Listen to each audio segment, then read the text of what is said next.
Well, we're looking at Janwahrs Bridge, and it's Tuesday, the lesson, and I have questions that you can follow along with me, that we're just going to make sure that we're getting the most out of the reading. You were assigned to read pages 147 through 149 silently, and hopefully you've done that already. If not, you need to pause this and make sure that you do that. Okay, so let's talk about what I'm going to do. Is I'm going to read the questions. I'm going to give you a minute to think about the answer, and then I'll reveal the answer to you. But I do want you to think about it, because this is going to help determine whether or not you have thoroughly understood your reading, and that's for you to work on. So okay, first it says, what disability does Janwar have? So we can read that. It says Janwar is blind. It says that in the very first sentence, doesn't it? Janwar, the youngest son of King Rolday, was blind. And what is he doing in that tower room? Well, we can see what he's doing, can't we? We can look at the picture provided, and it shows that he's putting on his boots. But why does Janwar, it says he does everything twice. Why does he do everything twice? Well, it says there, it says he does everything twice just to be sure. Now, answering just to be sure is not going to be correct. If you get that question on a test, just to be sure is not going to be the answer that I want. Just to be sure of what? Just to be sure that he's doing it correctly? That it's all on there nice and tight? What does that say about him? It says he doesn't have a lot of confidence in himself, doesn't it? He's not very confident. If he thinks he has to do everything twice, he's not very confident. Okay, I wonder where that comes from. Why do you think he feels that way? Because he's blind, maybe you said? And yeah, I mean, that would make him doubt himself, right? And let's read aloud. What does it say he hears from the tower? Okay. What does he hear from the tower? He hears in the courtyard below, right? Why do you think he's listening to everything around him? He hears his brothers, Tartan and Nadar, and they called for their horses to be saddled, and he's listening to the cobblestones, listening to the servants run across the cobblestones to the stables, okay? So why do you think he's listening to everything around him? What do blind people have to do? They have to make up the difference, don't they? They have to heighten their other senses because they don't have their eyes. So their ears are better. Their sense of touch is better. Their sense of smell. They heighten those things. They exercise those things even more than the rest of us. And it helps them to adapt to their lack of eyesight. Okay? Who are Tatan and Nadar? It says there, it is his brothers. In the courtyard below, his brothers, Tatan and Nadar. And who is Gemla? His sister, right? I wonder, see it in the third paragraph. I wonder if Gemla is going to be riding this morning, he thought. Gemla, his sister, whom everyone called beautiful, would let him ride behind her sometimes. Okay? Why does Janwar describe Gemla as whom everyone called beautiful instead of my beautiful sister? Well, has he ever seen his beautiful sister? No, he's just got to trust everybody else's words. So what he's basically saying is, everybody tells me she's beautiful. Okay? And then as we read along, it says, but only when Tatan and Nadar were not there to scold about his getting hurt. Why do you suppose Taten and Nadar worry about him getting hurt? Do any of you have smaller brothers and sisters that you might be doing something and they want to do it too, but you go, oh no, he's too little. Well, Janwar's not little, but he is blind, and they probably worry about him being blind and maybe getting hurt, and they just don't want to feel responsible for being a part of that. How do you think he feels when his brothers won't let him ride because they worry about him getting hurt?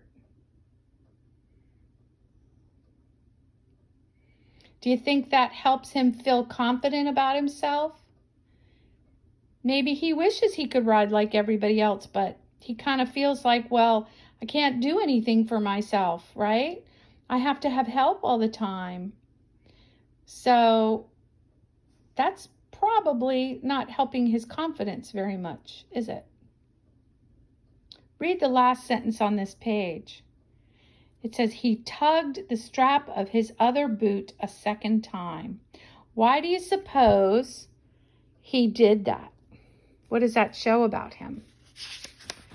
It shows that he lacks that confidence, right? It's showing that lack of confidence on his part, isn't it? Okay, so here we hear the name Bandine. Bandine. There's a picture of him. Who is Bandine? Well, it tells us who he is. He is Janwar's servant, isn't he? And it says, a servant about the prince's age. So he's about his age too. Okay. Why does Janwar not feel like a prince? His blindness, right? It makes him feel less worthy to be a prince. His blindness makes him feel like he can't be a prince, doesn't it? Why does Janwar tell Bandine that calling him Janwar will do? He says, I am here, Prince Janwar, a servant about the prince's age answered. And it was true that the palace servants addressed him as Prince Janwar.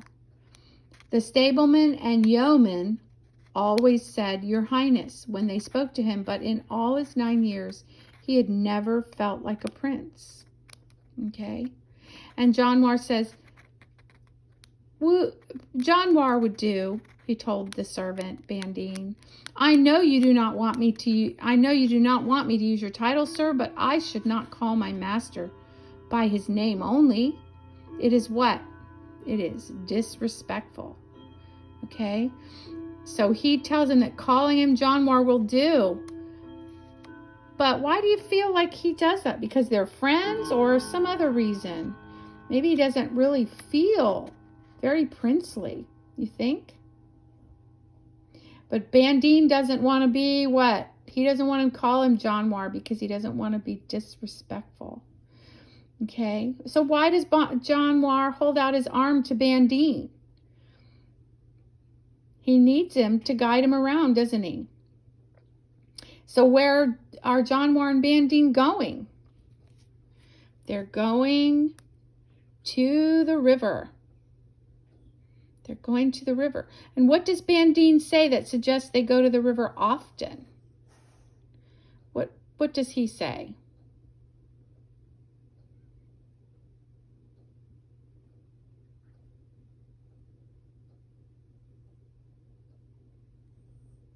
He says, right here, he says, to the river as always, Your Highness? Yes, to the river. So he must really like it there, right? Okay. And then as Bandine stepped forward, Janwar felt confirmed in his belief a blind boy should never be a prince. What confirms his belief that a blind boy should never be a prince? Is it the fact that he's holding on to Bandine's arm? How do you think his blindness makes him feel? And what other challenges does he experience or feel? How about the challenges from his siblings? How do his brothers limit what he can do. Does he feel like a true prince? Does he feel helpless relying on his servant? All of these things. People often deal with challenges that we don't notice or even know about. So you should really be kind and sensitive to those who have those extra challenges, shouldn't we? Okay, so let's look at the next page, page 149. And there he is at the river. You can see the river there, and you can see he's got this nice little spot of his very own under the tree. Why does the author describe how the sun feels to Janwar? It says, the prince felt the smooth sun on his cheeks and neck. She's describing how a blind person experiences everyday things through their senses. Okay, and you should read the conversation between Janwar and Bandine. Read that to yourself out loud. Is the sky clear? He asked.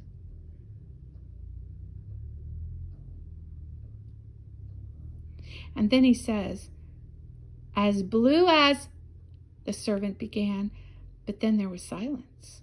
The sky is cloudless, Prince Janwar. It is all right to say blue, Bandine. I think of blue as the way the air feels on a calm summer evening.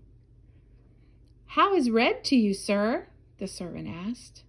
Like my brother Nadar when our sister outshoots him on the archery fields. Bandine and the prince laughed together and went down the jade steps. Why does Bandine hesitate to tell Janwar that the sky is blue? Because he doesn't want him to feel bad, right? That he can't see the blue sky. He realizes that Janwar has never actually seen the color blue. Why are Bandine and Janwar describing colors? Because Janwar's never seen colors, right? He has to rely on those comparisons. And he compares the color red, doesn't he? He compares the color red to the frustration of his brother. And why do they laugh about that? Because they're laughing at the thought of Nadar's reaction to losing to his sister. And so that tells you something, doesn't it? It tells you something about Janwar's character. Gives you a character trait about him.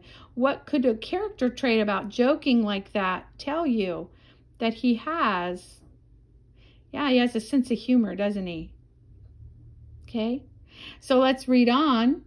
It says, at the river, Janwar sat under his favorite Widalia tree.